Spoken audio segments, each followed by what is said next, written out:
A small tale, a kitchen tale, a quiet tale. It has nothing to do with that. That is not the challenge. It is said that the Orkney Islands came to be when the people fleeing from the northern frost giants were pursued by those giants who picked up 2 handfuls of mud and flung them into the North Sea. A very attractive piece of real estate.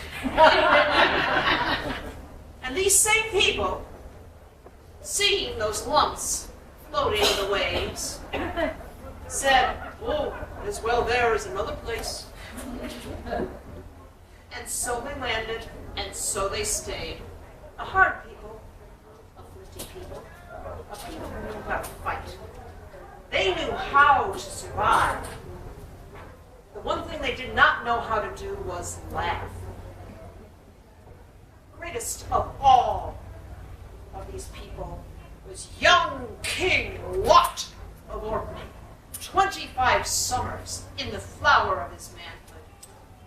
And he loved to follow war, and follow it he did to the south, to serve the great liege man. As a great liege man, the great war duke, Uther the Dragon. And one day, Uther and Lot sat at feast at midsummer. And Lot said to him, "Uther," you can call him Uther, "Uther, bare is the back that has no sons. You have a son. I would have a son to protect my back and the back of your son." It made sense at the time. And Uther, who was a man of action, said, "Well, my wife's littlest. 13 summers she's had. Morgause, she'll do."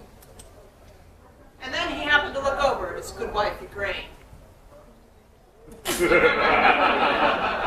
And slunk off to sleep in the stable. For a week. Not the pigsty. But that is another tale. And so that night the banns were read. The next morning the rites were done. And Lot took his girl queen north to the Orkneys. Now the first night,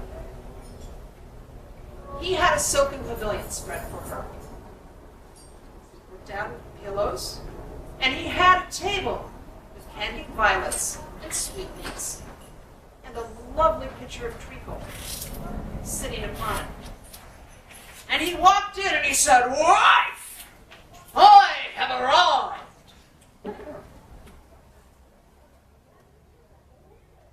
And he saw no one in the pavilion.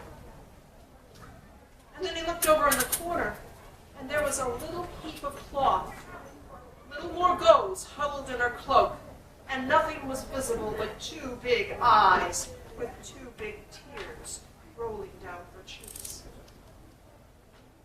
Well, Lot was a humane man, and so he sighed. He took a pillow, and he curled up in the corner, and he slept. Now the next night, he thought, and he came striding in going, "Wife, in my hands are the jewels that have graced the necks of the queens of the north, since the first one walked off the first longboat. They are yours, wife. Come, look, try on." And he looked in the corner, and there was a little huddled pile of cloth with 2 big eyes, with 2 big tears rolling down.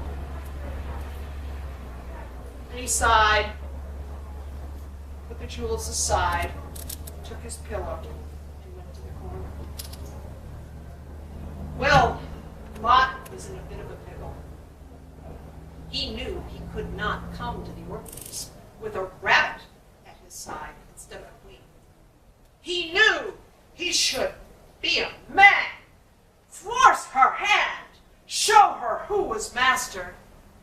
But to be honest, he would rather cut that hand off than raise it against her. for she had tugged at his heartstrings.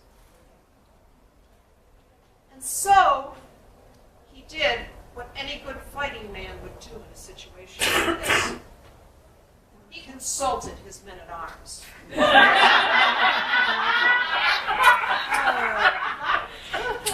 And his men-at-arms said, "Oh, yes, yes, what? Women, they like to hear deeds of arms. Right, ladies?"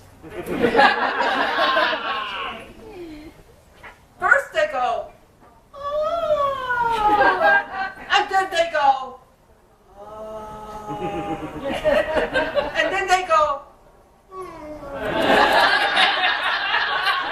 and then they go to sleep.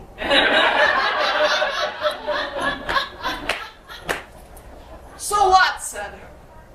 Fine. He caused a silken pavilion to be pitched. He spread out the silken pillows. He had the sweetmeats set in the corner, the candied violets, the jar of treacle. And he came in and he said, "Wife! Let me tell you about the